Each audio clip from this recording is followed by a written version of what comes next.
You'll recall that Canto 23 ended with Virgil striding off in anger.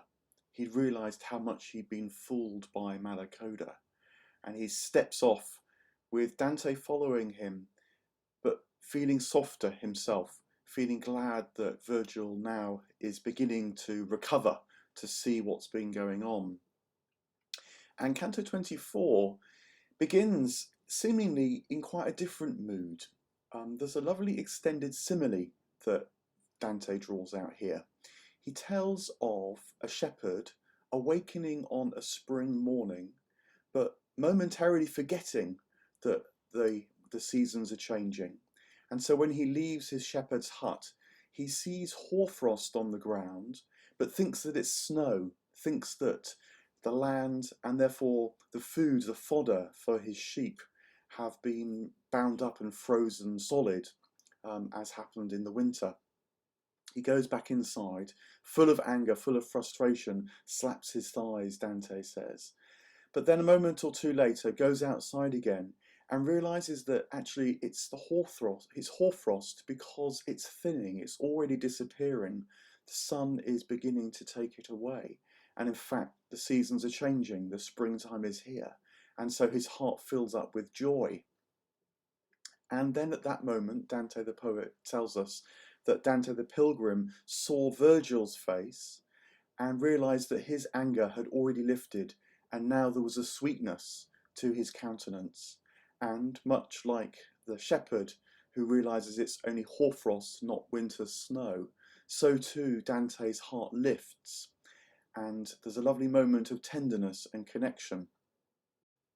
But there's something going on inside this moment of connection and love, of course. And it's to notice, I think, that Virgil is changing. He's not stuck. He's not fixed. He's not pinned down by the garment of his life, you might say. He's not like the hypocrites whom they just left behind. And I think that's one of these moments where, again, we see Virgil learning, changing himself. He's not actually in hell psychologically, although he's travelling through hell once more and travelling through hell now with Dante. I think it's an intimation of Virgil's future in this moment. Right now, he turns to Dante and starts to guide Dante out of the hypocrites' Bolgia. Remember that they had left them behind in the bottom of the chasm and are now finding their way up the bank. And he does it beautifully. He looks at each rock in turn, he measures to see whether it can take Dante's weight. Remember, Dante's got weight in hell, unlike Virgil. And they start quite a long trek, actually, up the side of the Bolgia. It's really powerfully emphasised. Dante says that his lungs ached and it took him all his strength to keep going. And in fact, when they get to the top and Dante rests for a moment, Virgil turns to him and says, it's not sloth that will win you fame and glory. And I think that this emphasis on the work that Dante has got to put in to his descent is the kind of counterpart to Virgil's change. That change takes effort, change takes patience, change is a bit like climbing a steep mountain. It's a metaphor that's even used. It's a long haul, and just when you think you've reached one horizon, another horizon opens up before you. So it becomes quite a powerful metaphor for their descent. Although it's also noted by Dante the poet that their descent is made easier because it's also a descent into hell. So the slope out of the Bolgia is moderated by the fact that there's a general incline towards the well where they're headed. And this is just a little hint that even though it's hard work, if you can pay attention, you can see how divine grace, how energy from the outside, you might say, is there to assist you too. It's no road for those who wear the cloak, Dante remarks, remembering the hypocrites with their heavy cloaks, and he means it literally. You wouldn't want to carry a heavy cloak up this slope, but it's meant metaphorically too, that those who are bound down can't change, can't leave things behind, as the hypocrites haven't been able to. They won't be able to make their way forward and through to find, well, new insights in the descent, but that's also the precursor to an ascent. Remember, there's always this play of the ascent and descent, and much more closely intertwined than can first meet the eye. And it reminds us as readers, you know, this long simile, then this discussion between Dante and Virgil as they climb out of the Bolgia, these remarks about sloth won't win you fame and glory. It's a reminder to us that we too are supposed to be journeying with them, feeling these changes inside ourselves as we wrestle with what's seen, with the text, with what Dante is trying to communicate. You know, the move suddenly from the darkness of the hypocrites to the lightness of the shepherds on the spring morning, I think is supposed to help us see and discern inside how these changes of mood are kind of happening all the time. And if we can discern them, if we can move toward what feels good, what feels light, and what intimates that the sun is rising, then that is going to help us through the descent to becoming an ascent as well. It's quite striking how the rhetoric that Virgil uses to kind of chivvy Dante along, to encourage him to keep at it, has a kind of mood, and it's very much the mood of the classical hero. You know, he's told to kind of gird up his virtues, to pursue with courage and strength, to kind of keep at it. It's quite a sort of manly, masculine image that he draws on. And Dante's, though, is quite different. Remember, Dante's seen Virgil's sweet face. You get a sense that what's actually really keeping Dante going through this climb, keeping him at it, stop him too getting stuck in the fixity of hell, keep him working at his change and reflecting on what's going on as much as putting in all the effort. That what's really firing Dante's struggle in this section of the Inferno is in fact his love for Virgil. It's love that's more deeply stirring inside him and that's keeping him going. And I suspect that part of what we're supposed to see, a bit like recognizing it's hoarfrost, not snow, is what is really inspiring Dante now. It's the return of his, well, formerly teacher's insight, now intermingled with his friend's love and affection. He's got a quiet joy that Virgil has recovered from the horrible encounter with the demons of the previous Bolgia. And that joy is giving him a newfound energy now as they keep at their descent.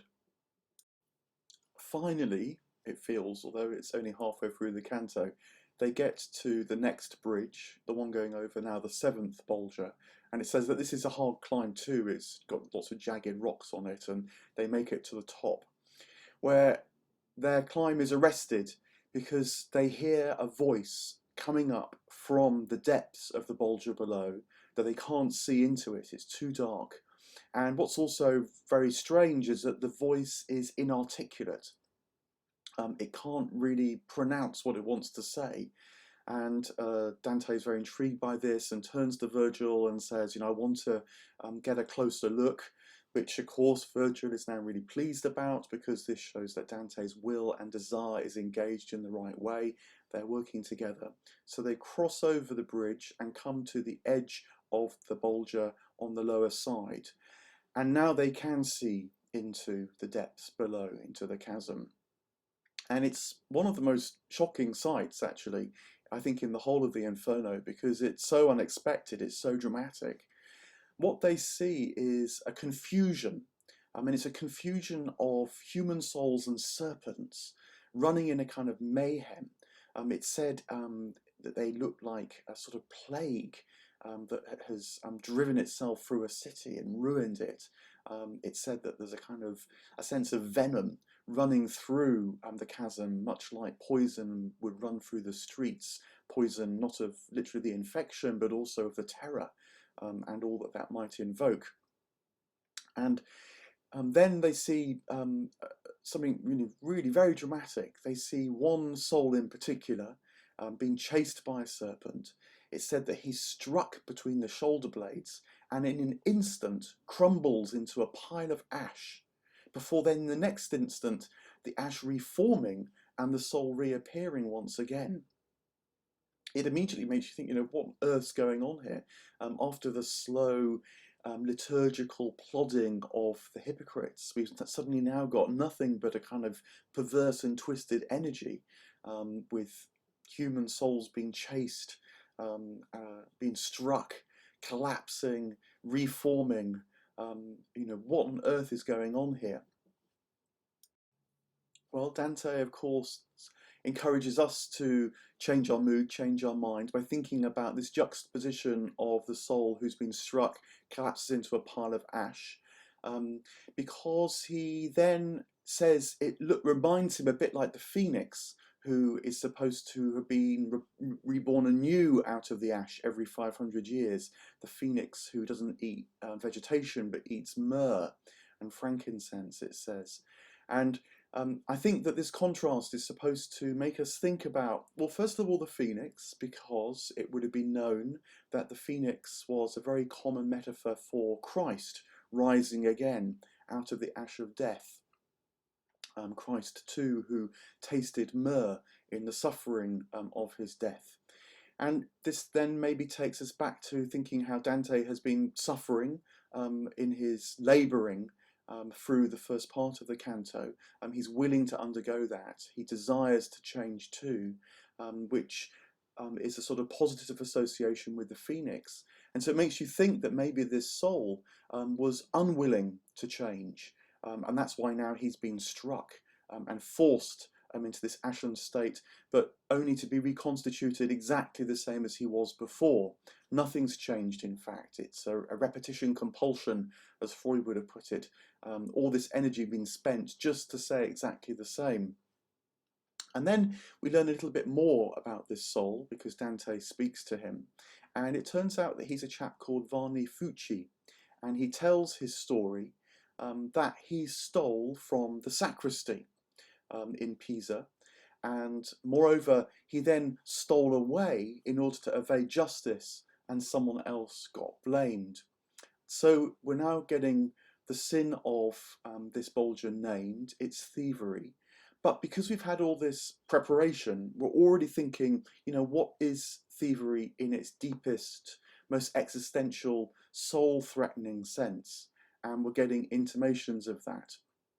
That the problem that the thief has is not just that he takes stuff, but that he does so to sort of short circuit, to try and take a shortcut around what he might own, what she might possess, rather than doing the hard work of changing themselves, so that they, as it were, become a new person from the inside out.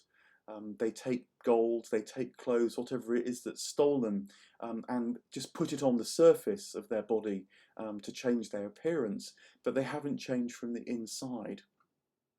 So there's a deep kind of meditation and reflection now going on in this canto, as well as the shock and horror of seeing these twisted and contorted metamorphoses. Between, on the one hand, the metamorphosis, which is a rebirth, kindled by courage, the old classical virtues, but also by love and by heart-warming connection, which we'd seen between Virgil and Dante in the first part of the canto. And now horribly contrasted with Fucci's theft, stealing away, trying to invade justice, but also more profoundly unable to receive the warmth of love and the grace that's around and about him. Again, remember that Dante the poet had noted that they were aided by the slope of Malebolgia, as well as when they were going through their struggle. And the thief is not able to accept the aid that's round and about, and because they just steal. The reference to stealing and the inner life of those who steal chimes too with the psychotherapeutic insight that maybe one of the things that Dante is characterizing here in this lower section of hell is this deeply entrenched narcissism, the kind of state of mind that doesn't know that others exist, that's too preoccupied with itself, that's obsessed with its own control, its own omnipotence, and so doesn't change. Because one of the things that that kind of narcissism can do is steal ideas, steal insights, steal from the world around. And it's stealing because they don't recognize that actually it's been given by the world around, maybe gifted by others, offered as an insight. They take it and then just assume that it's their own. That, of course, is what the thief does. They take and then make it assume that it's their own without recognizing that others might be involved, others might be hurt, others might be offering something like love and affection. That is something of the deep state of mind that we're beginning to encounter now as we meet our first thief. And something of the deep stuckness of his mind, of his soul's state, is revealed now, because when Dante calls out to him and asks why he's here in this Bolgia, he at first speaks very honestly. He says quite frankly what he did and suggests that he knows why it's wrong. He then shows shame. He bows his head and says to Dante, I wish that you hadn't stolen up on me in this lower Bolgia and seen me in this state of mind. And you think, oh my goodness, maybe this chap has got some hope inside him, has got some capacity to change. But then he moves into a prophecy, and it's a prophecy very much against Dante. It's to do with the future of Florence, to do with the civil war, the fighting between the Ghibellines and the Guelphs, and it's a prophecy against Dante's side, against the White Guelphs. And Fucci now spits it out, and he ends up with just an out-and-out kind of nasty remark when he says, and this is the prophecy that you too are going to suffer. Again, this is another aspect of this horrible state of mind, that when you see someone who has something you don't have, in this case, I guess Fucci is seeing that Virgil's alive, that he's moving through hell, he's not stuck in one particular place. Well, you want to destroy what the other person even has and that you can't have. It's envy in its deepest sense. And so it seems like he uses this strange capacity to see the future that souls in hell have, to turn it against Dante, and to spit poison at Dante, quite as vile as the poison we'd seen him struck with when the serpent hit him in the back and he dissolved in this pile of ash before being reconstituted exactly the same. He has not changed, and it's with this nastiness that the canto abruptly ends.